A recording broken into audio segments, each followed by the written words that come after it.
Hey everybody, Tracy here from Yogi Plant. Today we're going to be talking about yoga mats. As you probably all know, if you've ever been to the store, there's so many choices of yoga mats these days, and the prices range from, anywhere from $4 to like $80 to $100. Today I'm going to talk about 3 different types of yoga mats and hopefully give you an idea of what might work for you. So I guess the first thing I want to say is any yoga mat is better than no yoga mat. So if you're going to do yoga, you're going to want a yoga mat. Yoga mats provide, number one, a clean surface for you to work on.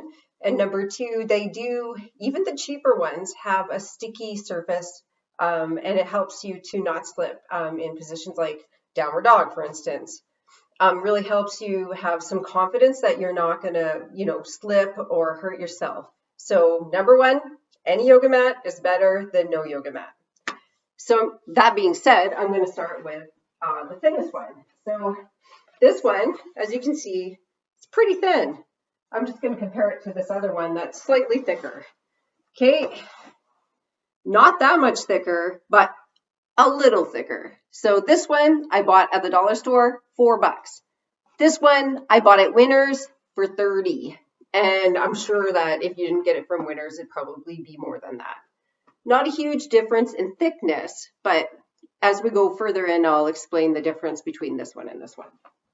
So first of all, this one, I went to Montreal and decided not to take a yoga mat. Big mistake. I really miss doing yoga, so I went down the road and bought this one from the dollar store. It's a thin mat, does the job. So as you can see, and if you've watched any of my yoga videos, I often will do yoga on this rug. My dogs also love this rug. So as much as I vacuum it every day, there's dog hair on it. So nobody really wants to go into any kind of, cobra, any kind of lower down to your tummy with dog hair in your face, right? So $4 gets you not only a sticky surface, it also gives you a clean surface. So I'm just going to show you guys. Ta-da! That's my yoga mat. So that's what I like about this one. You can hold it up, travels easily. You can squish it in your suitcase. And you know what? If you don't have room for it, donate it. Give it to the cleaning people or Airbnb people or whatever. I'm sure maybe they'll use it. So they do the job. Not to mention if you do have a rug, you can put a thinner mat on the rug and it's pretty comfortable. All right, let's move to the next one. Da-da-da-da. I'm going to go to this one next. This one's super duper thick. And, when I was younger, I used to be able to do yoga on a little skinny yoga mat on a hardwood floor. These days, I'm in my mid-40s. I kind of like a little more comfort. So I bought this mat, and I like it for so many things. So any kind of floor work I'm doing, if I know my practice is going to be mostly on the ground and I'm laying down and I don't have a comfortable hairy dog hair rug to sit on, I take this to the gym with me. I also take it anywhere, even in my office sometimes if I need to stretch.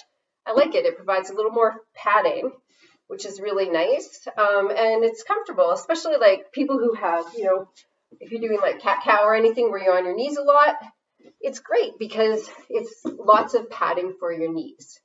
The only thing I don't like about a thick yoga mat is that it's hard to balance on. So once you get into any sort of standing postures, tree or whatever, you can get a little bit wobbly. But, just think outside the mat. If you're going to do a standing posture, maybe just step off your mat and do it somewhere else.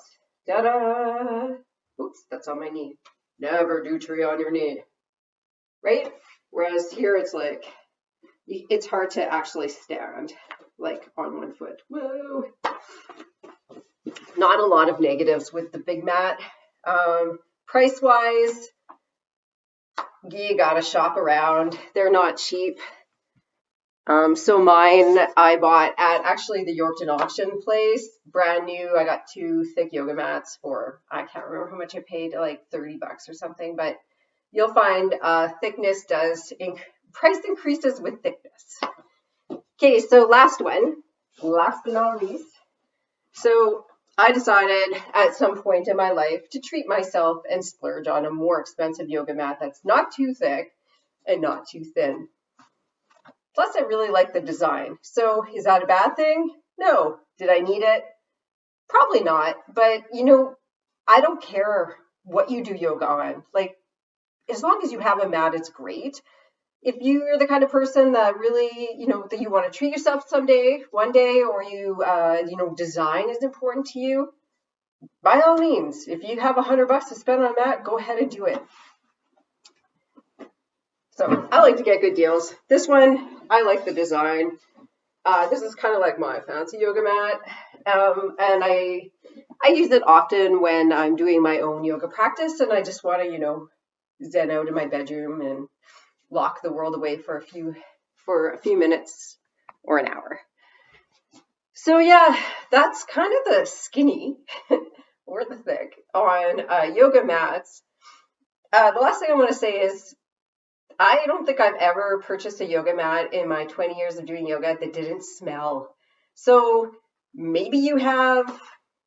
I have never. So I just suggest, whatever yoga mat you get, be prepared to open it up, let it air out somewhere, and, just maybe take a little bit of vinegar and water and spritz it down and wash it. It'll help with the smell, and it'll give you a better yoga practice in the end, because we're always breathing through our nose. So I hope that was informative, and I hope I shared some light, and good luck in your yoga mat shopping. Any yoga mats, better than no yoga mat. All right, have a great day. See you all on the mat. Bye.